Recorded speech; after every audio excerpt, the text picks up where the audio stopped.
Nico, simulan na natin. I-unbox ko pero ikaw ang maglalabas ng item. Kaya natin yan, di ba? Okay. Tonight, we are playing around with the Insta360 One R 1-inch edition. And pag tinago ko nito, ilalabas mo yung item. Okay. 1, 2, 3.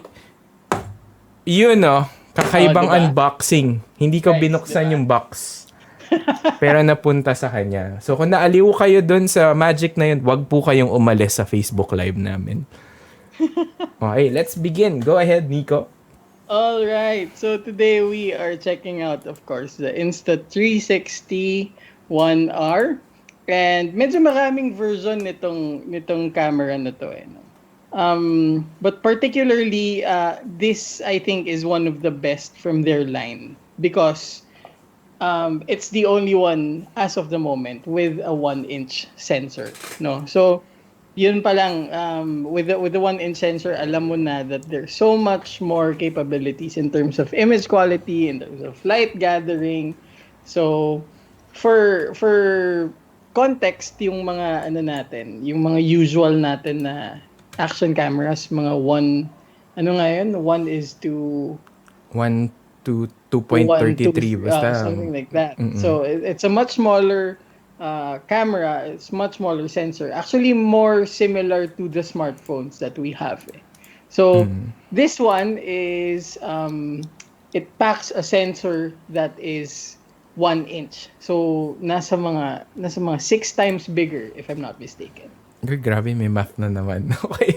May mga close-up shots mga close-up shots si Nico for tonight. No? So this is the nalilito pa rin. Insta360 One R. Tatalon lang ako dito kung ano yung nakikita nila sa screen.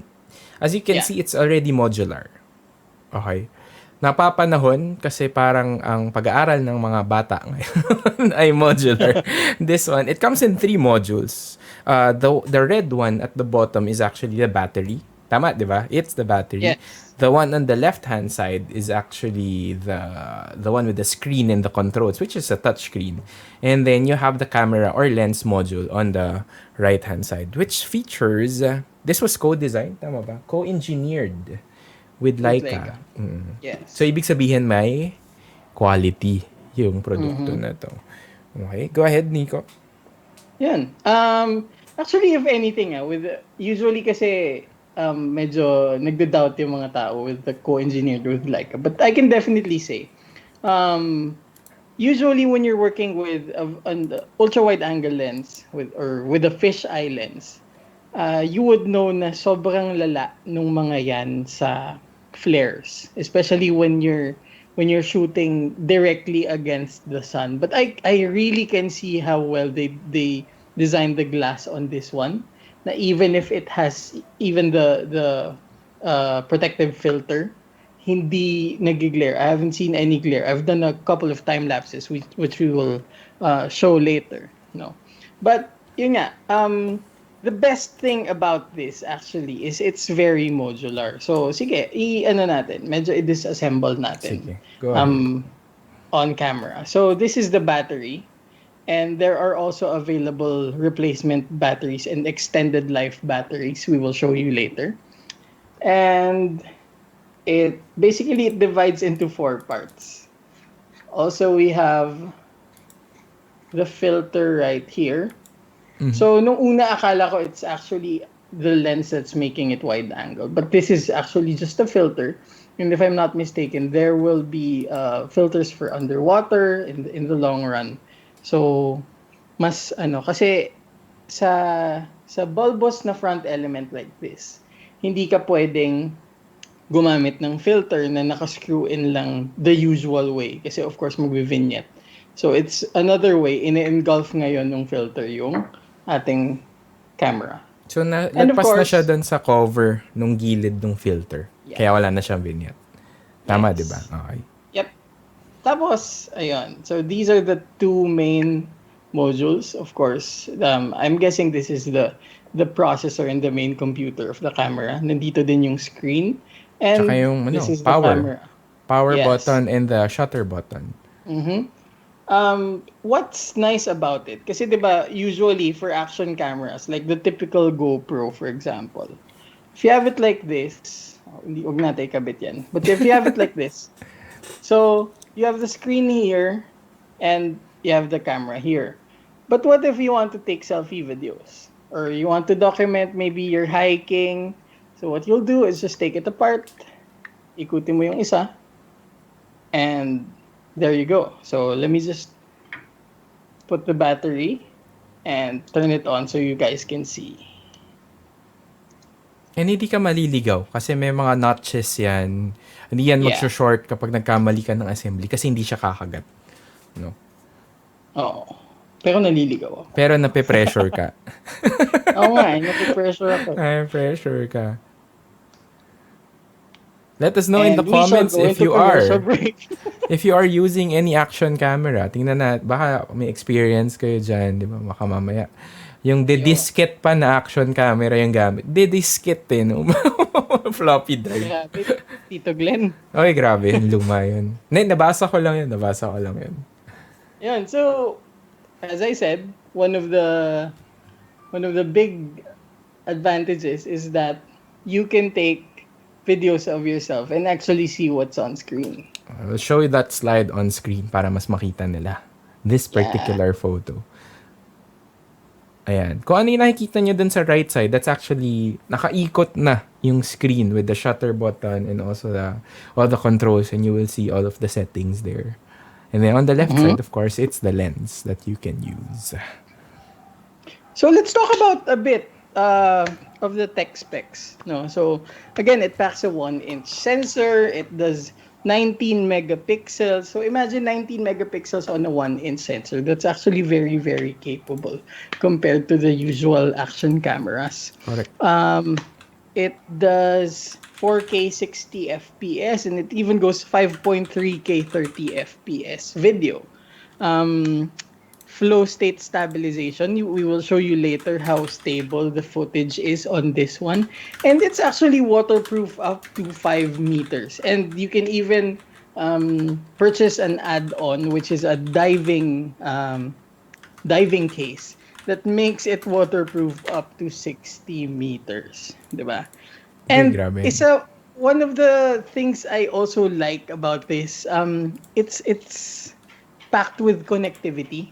Mm-hmm. So actually, there are a couple of, hindi nga siya exclusive in Insta360 accessories but it can pair with your AirPods if you want to monitor your audio while you're shooting with this very, very small camera.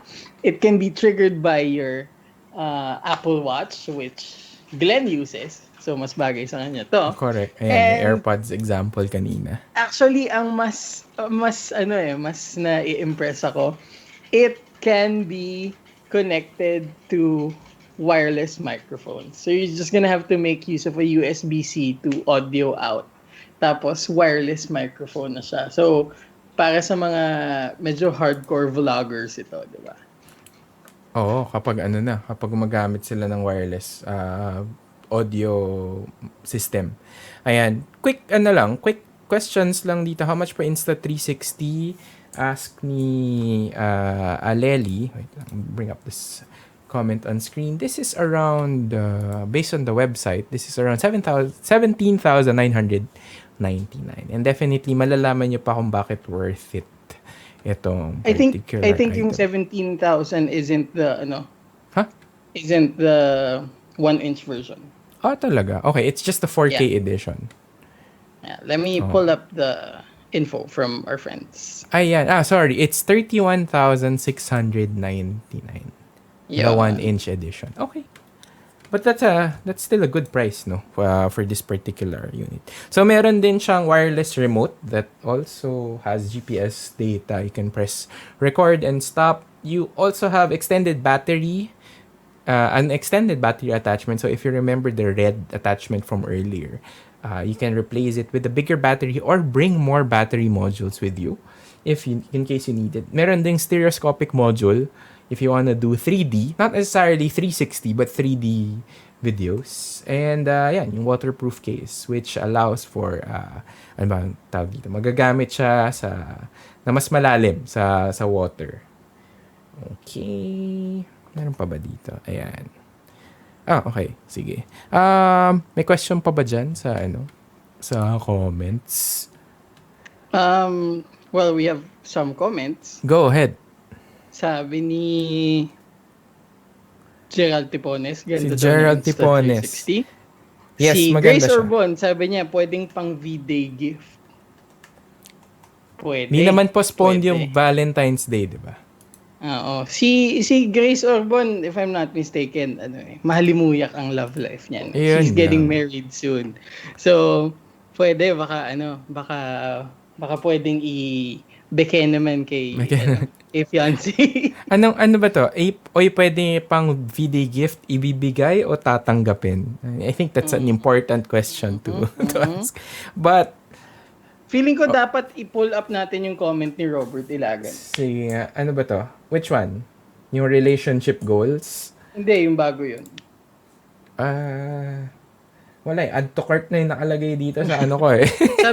Sabi niya, oh my God, pwede na kami mag-selfie ng crush ko nito. Natry ko hugutin yan mamaya. But we have another question right here from Joshua James Antiampo. Yep. How about the video resolution? Can this one do 4K? It can do more than 4K Yes. actually. So it does 4K at 60 frames per second maximum. And it can even do 5.3K at 30 FPS. That's Kung actually kulang very, pa. very capable, diba? Kung kulang pa yung 4K para sa detalye na kailangan mo, mag 5.3K ka. Correct.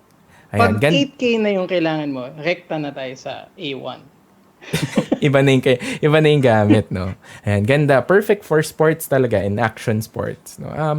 Actually, siya, very convenient din siyang gamitin. Do you wanna show some images to you? Yeah.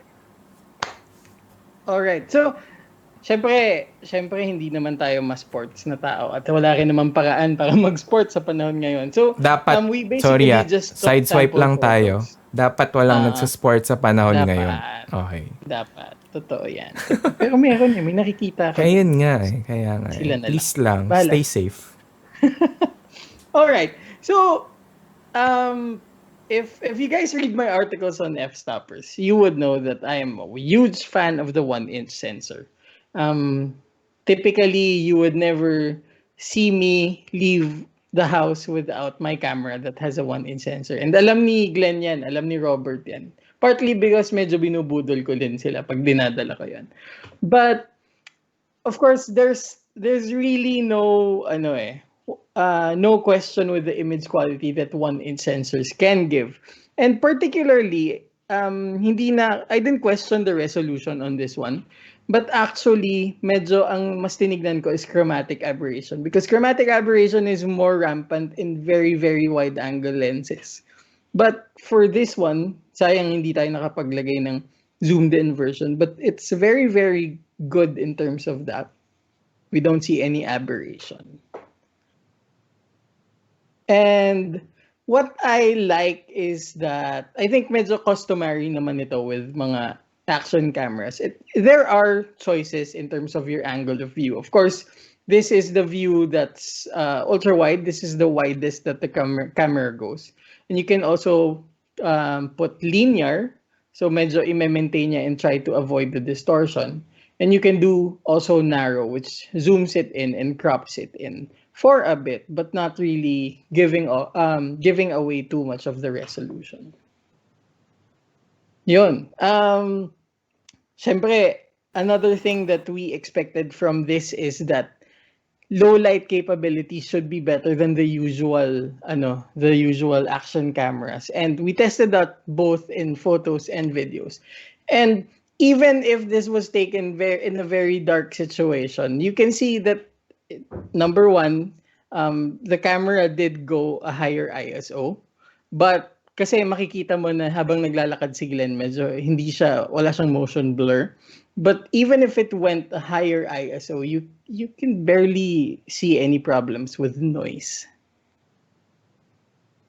Actually, dapat dito pa lang makikita mo na noisy. Even if you're watching on a Oo. lower resolution na over Facebook Live or over YouTube, no?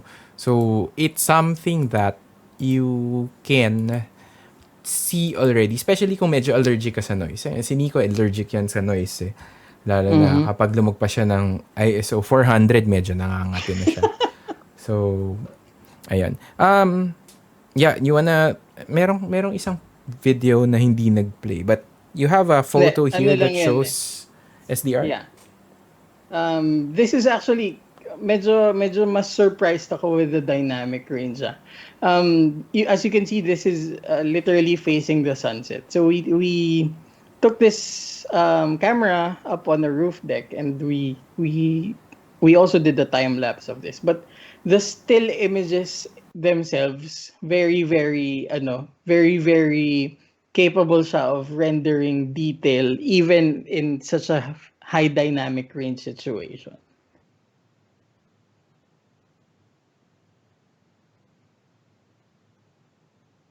Yeah. So, ayun. What I noticed, hindi ko alam if it's just a factor of the software that also crops the photo, but what I noticed, yung dalawang photos na magkasunod na yun, they were taken on the same angle. And as you can see, it's as if it really avoided to have the verticals distorted. So medyo surprised ako dyan sa fact na yan. And you can attribute it to the fact that even if it's only one lens and even if they're cropping in this particular sensor, they did well on putting in an algorithm that eliminates those distortions. Which is an important thing. So, ako kasi medyo ine-embrace ko yung distortion ng ultra-wide. Ako okay lang sa akin ito. But for a person like Nico that does landscapes, parang mas gusto niya yung linear. Ako kasi, wide. Yun yung gusto ko ipakita. The Pero, architectural photographer in me correct. cringes when I see buildings na naka... Ako naman gusto ko yung ganitong view kasi para, medyo malapad talaga yung view na meron dito. Okay. Yeah. Sabi ni Ranel Gango, ganda daw pang BTS and time-lapse habang shooting landscapes. Tama. And i-mention na rin natin, nanonood ang ating kaibigan na si Dennis Murillo. Dennis, I think this is a perfect BTS camera for you and your YouTube videos. Correct. I mean, Diba? ito yung B-roll. Nung A-roll mo ng BTS. Grabe ang intense ng ano niya, no? Ng BTS video niya. 2-cam setup pa. Tapos may 3rd cam pa siya para doon sa kanyang pag-shoot mismo. Ayan. So we also tried a bit of time lapse. This one particularly, magkasama kami ni Glenn. We were going to a meeting, and of course, kung nakikita niyo yung mga posts ko, this is my overly photographed balcony. So kaya kilala niya si Nico, dapat niyo na. Alam niya na yun yung balkonahe niya. And yung example na yun, yung first example, yung dito, yung time lapse, yung parang hyperlapse dito is it's the most expensive dash cam that you can use. I mean, we cannot discount the fact that you can mount it on your on the front of your vehicle on your windshield, and ayun, pwede ka mag-time-lapse din. At least, if you have vlogs, di ba, pwedeng B-roll siya. And I think what you can notice here with the video, even if there's a bit of banding, dito sa time-lapse na to, makikita nyo humahabol ka agad yung sensor, and that speaks of the dynamic range of this particular sensor for this particular camera, no? And na-enjoy ko siya. Actually, kahit tingnan ko yung banding ng konti, medyo, alam mo yun, meron kasi na gusto mo malinis, but if you're carrying something like this should be enough. No, hindi naman yun yung primary point ng video mo. So, you want a time-lapse, then you put it there as well. Actually, to be perfectly honest, and I think Glenn knows this gusto ko mag-time-lapse, but I don't want to do it with my main setup. So if ever I would make use of a camera like this, it would really be for time-lapses. Kasi I don't want to use my main camera for time-lapse. Tapos, syempre, kapag halimbawa nasa bundok tayo, medyo hindi rin naman favorable to have another big camera to do time lapses. Although we have a friend who does that, si R.A. Valderrama. Oo, He kilala makes ko use yun. of two full frame cameras. One for shooting stills and one for shooting time lapses. Medyo hindi, ewan ko hindi, for me, hindi siya kaya ng, katawan. Hindi pala kayang buhatin, no? Hindi rin kaya ng But, bulsa. yeah. Before anything else, guys, let's remind everyone again of the mechanics of our raffle. And kung nakikita nyo, medyo nagtatype ako kasi I'm listing down the shares. Now, I see a lot more shares dun sa tab, but when I check those who shared, hindi natin nakikita lahat. So, please, please, please, make sure that your post is public, especially kung hindi tayo Facebook friends, dahil hindi natin makikita yon at hindi kayo masasama sa draw. Ayan, sige. Balik tayo dun sa... Actually, yun na yung... meron pang isang feature na importante nating pag-usapan, Nico. And I think you did it for this particular video. Yeah. You were trying it for this particular video. Yeah. So actually for me, another use of an action camera like this is to create these casual videos, or maybe mga videos on route to a certain location, probably for my YouTube content or whatever. And well, I don't own a gimbal. I own a smartphone gimbal, and that's it. I don't own a gimbal for my bigger cameras. So I'm really impressed with the stabilization, no, the flow state stabilization of the Insta360. And as you can see, you still see the steps, no, but you can see na parang medyo flowing yung movement instead of Jagged nauuga, yung... diba? Correct. Yeah. Mm-mm. Yeah.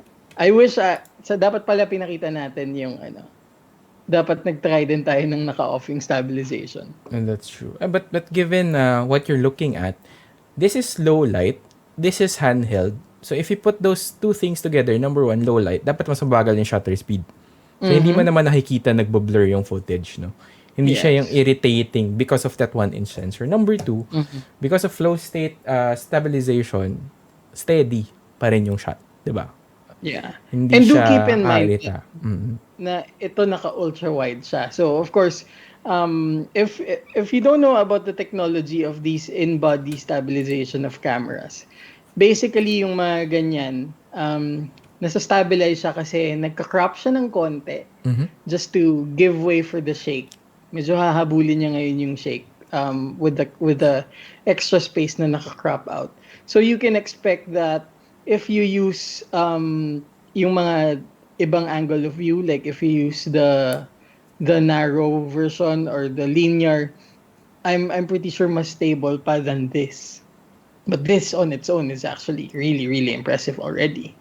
And pag pinag-isipan nyo, it can shoot 5.6K. It actually gets the information from that particular sensor for you to be able to shoot tama ba, Nico? 4K? Yeah. 4K kapag naka-on yung flow state stabilization, no? But if you really need the detail, turn it off, go 5.6K, and then put it on 5.3. Put it on a tripod and let's go, 'di ba? Kunin mo lahat ng detalye na kailangan mo. Okay. Kung may questions kayo, guys, let us know in the comments. Again, the Insta360 One R 1-inch edition is around 31,699 pesos from our friends from Urban Gadgets. Yes. Or sagutin nyo na rin. There are also a lot of other variants of Insta360, diba? Yes, definitely. Ako personally gusto kong subukan yung 360 module niya. Which would allow you to shoot 360, 360. Tapos magla-live stream tayo ng 360, no? parang mga tao required na naka-goggles na sila. But we can put this in our arsenal to put together better videos, no?